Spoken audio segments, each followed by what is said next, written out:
On May 21st, Matthew will participate in his hallway graduation from high school, signifying the end of his public school education. It will be a lot smaller, a lot quieter, and a lot shorter for his peers and their parents. After 18 years in the school system, we'll be reflecting on many things. The sheer kindness of people, of his student friends, of his teachers, of how they protected him and encouraged him and supported him.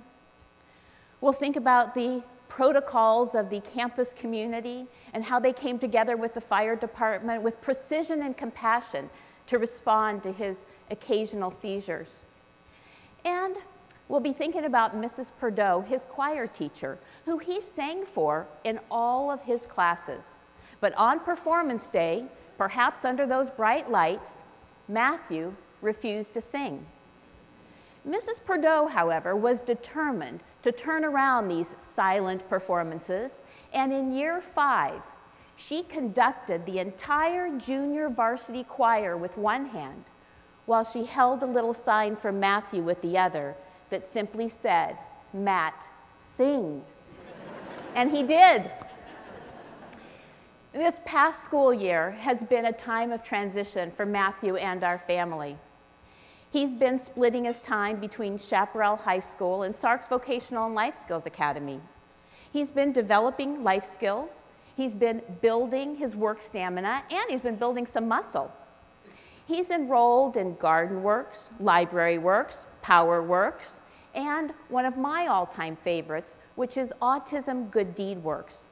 And he's been volunteering in 40 different nonprofits across the valley with peers who have autism and those who do not.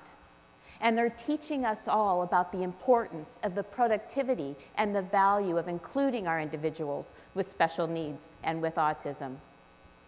He's also been enrolled in Culinary Works, working on his skills at the Outback Steakhouse Kitchen and also in the Beneficial Beans Cafe.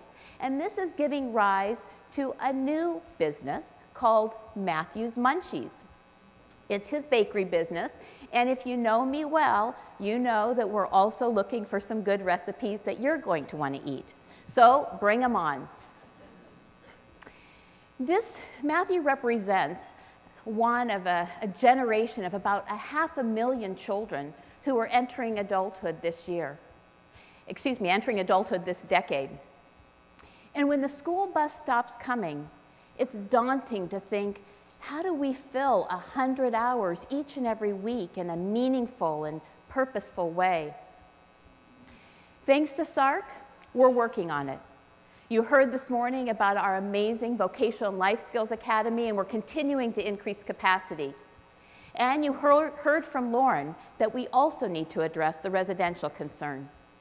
So this time next year, Sark will be launching a residential transition program, thanks to the Arizona Department of Housing and our collaborating partners, Foundation for Senior Living. They'll be setting aside 6 apartments in an affordable housing property, and this will give Sark the opportunity to learn, to experience, and to scale that program for when we introduce a new residential prototype, and hopefully that will be very soon. You've heard me talk about it from this stage before, and it's important that we proceed to develop a new housing opportunity in the heart of the city of Phoenix, located near the light rail, and supported by all the different programs that Sark's been developing over the past 16 years. Education, jobs, recreation, a compassionate community, and we're working now with St. Joe's Medical Center on an adult medical care program. Sark is also in transition. You've met our remarkable senior leadership team from the stage this morning, but who you haven't met is Jerry Kendall, our president. Jerry has been a part of Sark from the very beginning.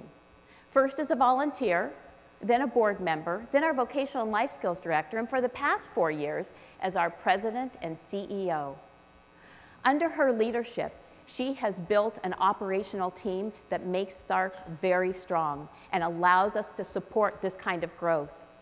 She's also built a remarkable team that have the credentials, the talent, the passion, the skills to carry us forward. It's also enabled our board to develop a succession leadership plan when she steps down this summer. But she's not going far. She's going to continue to focus on the social enterprises and the replication opportunities for Sark that she developed during her tenure. Jerry, from the bottom of our hearts, we thank you very much.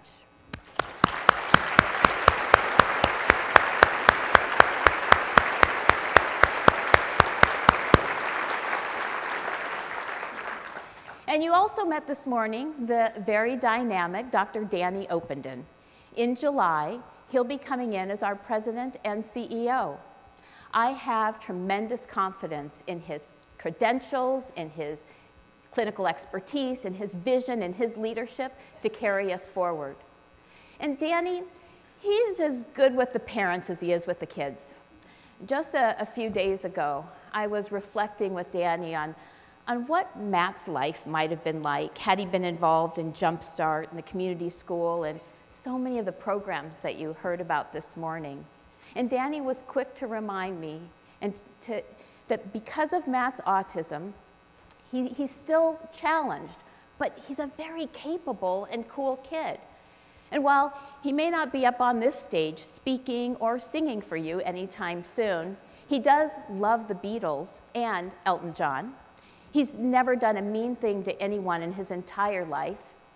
He still likes to cuddle with his parents, enjoys emptying the dishwasher and doing all of his chores without asking for allowance. And when he plays iPad Scrabble, he's not only motivated to make the words, but to tie the score as many times as possible. We have two very special children. Our daughter is also in transition. In July, she'll be leaving for Jerusalem and pursuing her passion as she enters rabbinical school. We pray for her safety, for her health, for her well-being, and for her happiness. Just as we do for Matt. These kids, they teach us and test us a lot. Because as parents, we never stop worrying. But we do need to learn how to let go, provided the right supports are in place, and to allow these kids to continue to learn and grow with the world. We need to also recognize that it does take a village, and in Matt's case, a larger village and a community to support him. It will be an emotional and bittersweet day, that last day of school, to see Matt and his peers burst through those doors, carrying their heavy backpacks and the weight of the day and young adult life with them. And we'll be wondering whether Matthew realizes that it is his last day of school, and whether that holds any significance at all, and whether he really understands that he won't be back next year. We'll also think about the many milestones and goals that he's achieved through the IEP process, and also some of the disappointments. And we'll be wondering, even for a brief moment, what that day might have been like had it not been impacted by autism. So we are doubling down, we are pioneering, we are moving forward, and we are using Matt as our North Star. We need to make sure that this bakery business is right for him and right for you. We need to make sure that this residential opportunity, this new private sector prototype, works for him and will be a place and a home that are his palace. We need to make sure that he's going to continue to learn and grow, have friends, meaningful activities, purpose in his life, and that he'll be surrounded by people who care about him, who encourage him, who enjoy singing, and who enjoy the value and appreciate the value of tying the score. Thank you all for being here, and thank you for your support that got us here today.